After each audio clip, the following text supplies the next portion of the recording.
Yo, what's up guys, IDeVaste here, and I hope everyone is doing fine because I got something special for you today. I've wanted always to make this build, but it takes a lot of time and effort for this one because there's just so much stuff about it, and even without guide it's a lot of work. So I've made the highest DPS builds for Kulve Taroth, or the Arc Tempered version of it. Some of them you can always use and some of them will be just usable with a setup like a crowd control teammate, which help you to nail your head down. For example, if we're gonna use 2 knockouts or paralyze and whatever, or a trip. This will be not a guide video, but there is a lot of people that still don't know how to fight Kulve or what weapons to use, so I'm gonna say 2 things about it later. And now I know you're gonna say, oh, just use whatever weapon he wants, whatever skill he wants, or let everyone fight however he wants. No, simply not like that. If you're going with this mindset and want to waste your time and everyone else's time, just farm KT on a solo session on your own, because yeah, it's just not working like that. It's a siege run and everyone has to work together. You have to have the fitting skills. For example, everyone must run Bombardier and 3-part breaker. Without breaker, don't even bother going in on the mantle because it's just 30% more damage from each player, so it's 120% for 4 players, so which means you already hit double the damage than you would hit on the mantle. And if you don't know, part breaker doesn't work on the horn, so please don't use it on the 4th area. I'm gonna start off with the horn build, since most of you will already have an idea of what's best for the mantle, like the light bow and sticks. The best and fastest weapon to shred your mantle off by far. But now let's talk about the first build, the Kjarr Ice Charge Blade. If you don't have this weapon, don't worry, I made a couple of builds for the last area and keep farming, you will definitely get it. So the Kjarr Ice is by far the best weapon for KT, not only because of the highest damage, but as well you don't need any crowd control guy that does paralyzes or knockouts. You can always go freestyle by just guard pointing Kulve attacks and instantly throw sets on your face. It will always reach the head, at least some of the files, and that's a lot of damage. My first build is a 50% build. Probably most of my builds are 50% builds, but I made a 100% version of it for people that don't go without affinity booster or CC on Kulve. So this has a 6 critical eye, 4 attack boost, 5 ice attack, 3 focus for faster charging, cause all you're gonna do is fire sets on this one, Bombardier for sleep bombing, critical boost, some little bit more melee damage, and handicraft so you stay at white sharpness, and as well capacity boost. Now if you don't have capacity, it's not much big of a deal, because anyways you're not gonna hit all the 6 files without setup. So if you want a guard point on Kulve because you're playing with randoms or can't get the perfect CC chain or something, just swap out 2 attack jewels, put 1 critical eye so you reach again 50% affinity, and 1 iron jewel for the guard point, because 1 is all you need. If you have a charge shield and do guard pointing, you get extra points, so the knockback will be at 0. So actually I've tested the damage of how much the set really does.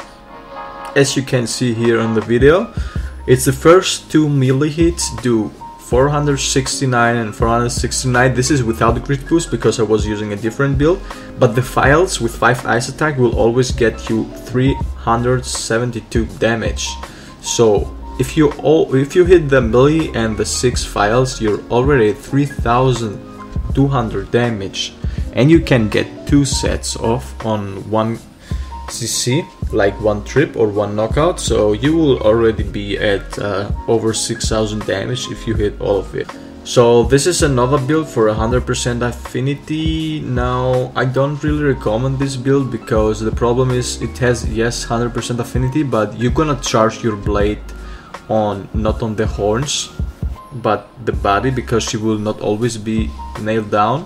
It has Master's Touch, so it will help you reduce the sharpness loss, but I would really recommend just to go for focus and get a faster charge. Let's go to my favorite weapon now, but as well the highest DPS, the dual blades. Surprisingly, the dual blades are the safest and fastest way to kill Kulve in Pursuit 1 while her head is nailed down. The damage of a single blade dance is about 1281 damage, and on a knockout you have time for about 3 blade dances, which reaches already 3700 damage from just one player. Now the best ones you should be using are not really hard to get, are the Taroth Dagger's Eyes. You have a 50% affinity on this build simply because you get another 50% from the affinity booster. Since your head will be down, it's required to get damage with the dual blades, as don't use them on multiplayer. You have a 3 critical boosts for extra 15% affinity, 3 weakness exploit to get the 50% affinity, 3 attack boosts for extra damage. Bombardier, of course, always run Bombardier. You're gonna sleep bomb here, that's where the most damage comes from. It already gets the half of the damage of what your horns have on HP. 3 ice attack to maximize that element, and 2 handicraft, so you get a little tiny bit of white sharpness, but because you have protect polish, it's totally enough, because you know protect polish, you don't lose sharpness. 307 raw attack and 350 element. So as soon as the guy who mounts gets on the second pillar, put maybe some bomb downs before he's there so she can pop it while running on them, so you get extra damage. Be ready to sharpen your weapon so you receive the 1 minute no sharpness loss boost from Protect Polish. Put affinity booster down so you reach the 100% affinity and can activate crit element on it. And impact mantle on, so it will make it really easy for your team to get the knockout before she even gets a chance to stand up, and you will have her double the time knockdown, so which means another 3 blade dances. Now if you have a CC bow guy with a paralyzed ammo, he could get after the first knockout a paralyze and give you even more time to deal damage with dual blades. Now you have at least 9 blade dances. In numbers, this CC chain will deal at least 11,000 damage on your own. Now if you do that 3 players, you're already at 33,000 on this small CC chain, and she doesn't even have that much HP on pursuit level 1 according you did the 20k bomb damage. Now if you don't have the Taroth daggers but have the Kjarr, which I don't think so, you can use this build, the 50% affinity build with Agitator. It comes pretty much to the exact same damage, or use the 100% affinity build, which is even that is almost the same damage as the Taroth. But like I said, you wanna go for full DPS if you're going for pursuit 1. Either ways it doesn't matter what you're gonna use. You can even use any other ice dual blades if you have a CC guy not trying pursuit level 1 runs. But I don't want to pull the video on the length, so I will not talk about the variety builds. Moving on to the third most beneficial build is a Switch Axe that not only does shitload of DPS but as well helps out the team with the mount. Even using a glider mantle will help you a lot with that. I've never used this weapon in the game, so I can't really tell what are good combos or damage numbers and strategy in that, so I had to take actual footage from a friend. I will link his run in the descriptions if you're interested. They actually managed to get a very sick under 9 minutes pursuit level 1 run using this setup. This is just crazy. Under 9 minutes pursuit level 1 is extraordinary work. Good job, guys. Now moving on straight to the build. Again, 50% affinity, we always carry at least 1 affinity booster, which is totally enough. Kjarr, Extreme, crit element included, and protect polish so you don't lose the sharpness, and a huge lot of DPS due to peak performance, 6 attack boost, and agitator level 4.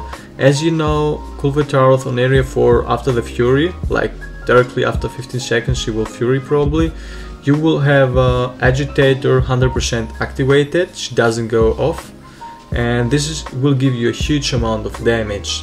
Now if you don't have an affinity booster, which makes no sense, but wanna go 100% affinity, here is a build for that. It's pretty much the same damage, like there is not much difference of a damage loss. The next weapon is probably the community's favorite and what most people use or used before the new meta came out. Even for now, for this meta, it's one of the best weapons you can use for area 4. The Wyvern Aggression Greatsword. It's simply the strongest greatsword. Like greatswords doesn't even depend on the element, it's just this one greatsword. If you say I play greatsword, you're supposed to play this one because it simply has the highest raw damage. No element, I've tried everything to surpass the raw damage of this one. No element can do that. So you're simply just gonna go with that everywhere. So the reason why the grid sword is so good on Kulve Taroth is not only because of the damage, but as well you can reach here anytime. You can reach here from the ground. You can pre-aim through charges and hit 1200 damage on the head with that build I will show you, and just get some aerial shots from the pillar if she's close to the pillar. So Gridsword is definitely one of the best options if you're gonna go multiplayer and don't have the Kjarr axe, the Kjarr charge blade yet. Now this is the build. I know it requires a lot of attack jewels, but it's not much of a loss if you don't have 3 extra attack jewels. It's okay. 7 attack boosts, 5 critical eye, 3 critical boosts for extra 50% damage, peak performance, huge raw attack, more than 100 raw damage, 2 focus. Now 2 focus is all a Gridsword needs for faster charging, 3 is too much and 1 is not enough. 2 weakness exploit and 1 handicraft. Handicraft is not necessary, but the extra white sharpness is okay. If you somehow miss the horns and hit something else, it has like only a tiny bit of a line of white sharpness and you're gonna lose it.